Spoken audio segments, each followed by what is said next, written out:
पारंपरिक प्रतिस्पर्धी असल्यामुळे आपसूक निवडणुकीमध्ये रंग आला। भाजपचं कमळाकडलं मतदान आहे ते घड्याळाकडे कसं वळायचं आणि ही निवडणुकीची जी निकाल आहे तो त्याच गोष्टीवर लागणार आहे। ही निवडणूक ज्या मुद्द्यावर लढवायला पाहिजे होती विकासाच्या मुद्द्यावर त्या मुद्द्यावर ही लढली गेली नाही। सर्वसामान्य मतदारांसमोर असलेले जे 30 पर्याय शिल्लक आहेत यात किती मतं विभागली जाणार यावर सगळं काही विसंबून आहे। निवडणुकीमध्ये जे काही म्हणजे व्हायरल व्हिडिओ झाले त्याचेही परिणाम झाले आहेत ह्या निवडणुकीमध्ये।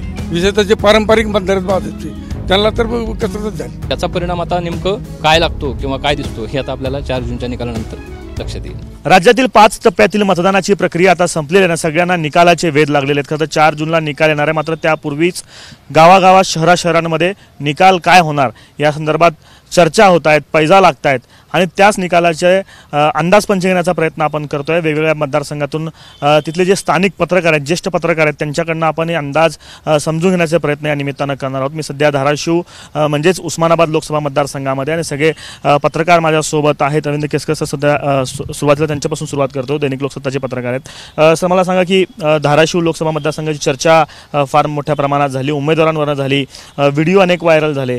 काय होईल मतदारसंघात, त्याआधी निवडणूक कशी गाजली? निवडणूक कशी गाजली? पारंपरिक प्रतिस्पर्धी असल्यामुळे आपसूक निवडणुकीमध्ये रंग आला। या निवडणुकीकडे बघायचं तर मागच्या 2009 पासून 2019 पर्यंतच्या तिन्ही निवडणुकांमधल्या मतविभागणीचा आकडा नीट बघितला पाहिजे। त्याच्यावरून या निवडणुकीत नक्की काय होऊ शकेल याचा अंदाज सहज येईल। 2009, 2014, 2019 तिन्ही निवडणुकांमध्ये उमेदवार किती होते आणि आत्ता उमेदवार किती आहेत? 2009ला असलेल्या उमेदवारांमध्ये झालेली मतविभागणी 1 लाख आहे। 2014ला हीच मतविभागणी 1,25,000वर गेली आणि 2019ला राहिलेल्या म्हणजे प्रमुख प्रतिस्पर्धी वगळता राहिलेल्या उमेदवारांमध्ये विभागल्या गेलेल्या मतांची एकूण बेरीज 1,39,500 आहे। नोटाला मिळालेली मतं 10,500 आहेत त्यावेळेसची। आत्ता यावेळी म्हणजे आत्तापर्यंत झालेल्या 17 लोकसभा निवडणुका वगळता या 18व्या लोकसभेच्या निवडणुकीमध्ये एकूण 32 पर्याय मतपत्रिकेवर होते, म्हणजे नोटासह 32। या प्रमुख प्रतिस्पर्धी वगळता सर्वसामान्य मतदारांसमोर असलेले जे 30 पर्याय शिल्लक आहेत यात किती मतं विभागली जाणार यावर सगळं काही विसंबून आहे। आणि मागच्या तिन्ही निवडणुकांचा ट्रेंड मतविभागणी लाखाच्या पुढे दिसतीये।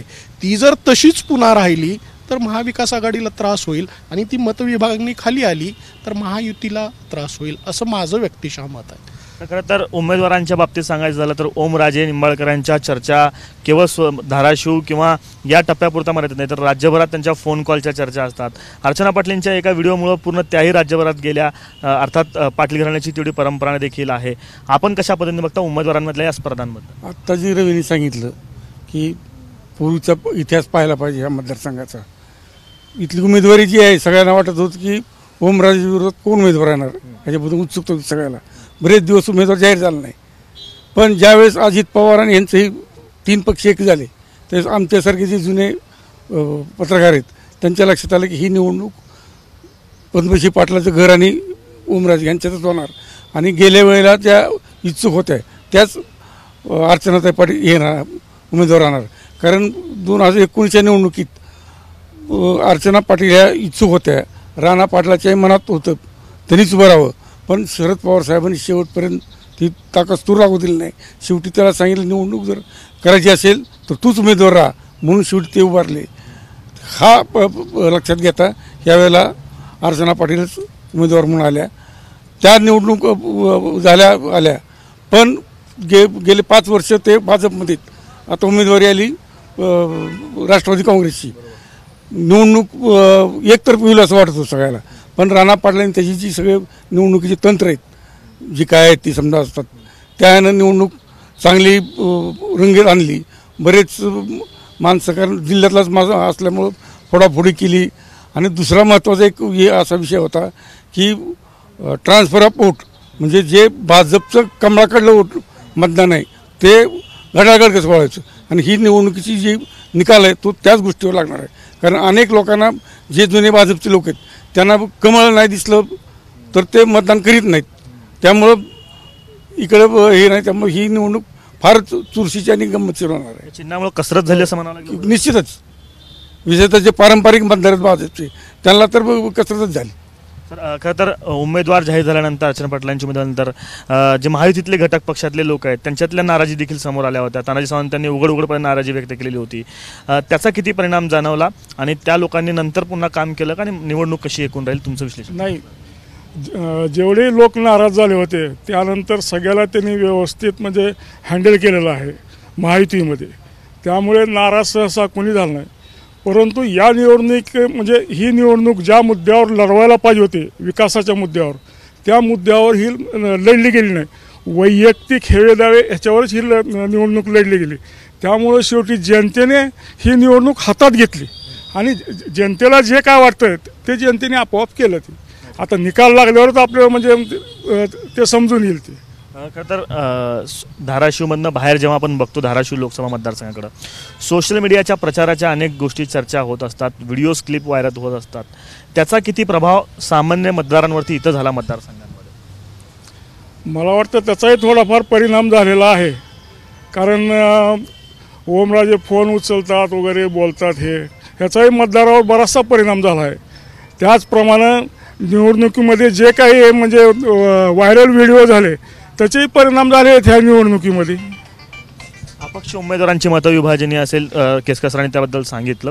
आपण कशा पद्धतीने विश्लेषण कराल? काय चित्र असेल धाराशिव लोकसभा मतदारसंघात? यावेळची जी निवडणूक होती याच्यामध्ये मागच्या 2019च्या निवडणुकीतला हा फरक जो आहे तो वंचितचा उमेदवार मागच्या वेळेला तगडा होता त्या अर्थानं, आणि एक वंचितचं मतदान पहिल्यांदाच एकवटलं होतं. म्हणजे पहिलीच ती निवडणूक होती की बाबासाहेबांना मतदान वगैरे अशा पद्धतीचं त्या पद्धतीचा प्रचार झाला होता. त्यामुळे मतदानचा वंचितचा मागच्या वेळेला प्रभाव बऱ्यापैकी होता. परंतु यावेळेला 2च उमेदवारामध्ये खरी लढत आपल्याला बघायला मिळाली. असे अपक्ष वगैरे किंवा वंचितचा उमेदवार वगैरे असे काही लढत यावेळेला बघायला मिळाली नाही.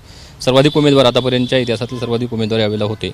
परंतु माझं वैयक्तिक मत असं आहे की मी असं बघतो या निवडणुकीकडं की स्थानिक मुद्द्यांऐवजी ही निवडणूक आत्ताची जी निवडणूक आहे ही राष्ट्रीय आणि राज्य पातळीवरच्या मुद्द्यांवर जास्त लढली गेलेली आहे. त्याचं कारण असं आहे की ओमराजे जे उमेदवार आहेत त्यांची 10-20% मतं किंवा 25% मतं त्यांना मानणारा वर्ग, त्यांनी जी फोन कॉलिंगच्या बाबतीतलं अलर्ट वगैरे त्यांचं जे आहे ते जन्म त्यांच्या बाजून आहे.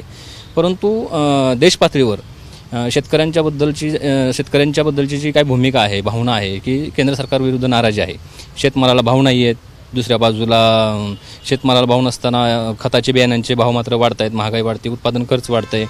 आणि राज्य पातळीवरचा विचार केला तर पक्षफोडीचं प्रकरण असेल, ईडीच्या इन्कम टॅक्स याच्या CBIच्या कारवाया असतील, शिवाय मराठा आरक्षणचा मुद्दा असेल, या सगळ्यांचा परिणाम म्हणून 75% निवडणूक ही राज्य आणि देश पातळीवरच्या मुद्द्यांवर लढली गेली असं मला वाटतं. त्यामुळं एकंदर राज्य सरकारच्या केंद्र सरकारच्या विरोधामधला रोष हा निवडणुकीतून दिसून आला असेल असं प्रकर्षानं मला जाणवतं. खऱ्या अर्थानं इथं जर स्थानिकचा मुद्दा विचारात घेतला तर राणा पाटलांनी एका अर्थानं रिस्क घेतलेली आहे. म्हणजे स्वतःच्या पत्नीला राष्ट्रवादीकडून उमेदवारी देऊन त्यांनी निवडणुकीत उतरवलं, ही खऱ्या अर्थानं त्यांनी रिस्क घेतलेली आहे.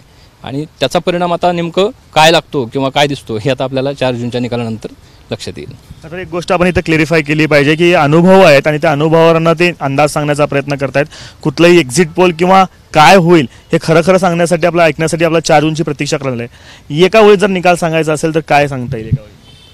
एका ओळीत सांगायचं म्हटलं तर कुठल्या अर्थानं म्हणजे कुठल्या बाजूने सांगायला पाहिजे? म्हणजे तुम्हाला जे वाटतं की खूप कठीण आहे, सांगू शकत नाही, किंवा एका कोणाच्या उमेदवाराचं नाव घेता येऊ शकेल का? वरवर पाहता ओमराजेंचं पारडं जळ म्हणता येईल किंवा त्या बाजूने कौल असेल असं म्हणता येईल. सर आपल्याला काय वाटतं पारडं? मलाही असंच वाटतं की मशालीच्या बाजूनं कौल लागेल.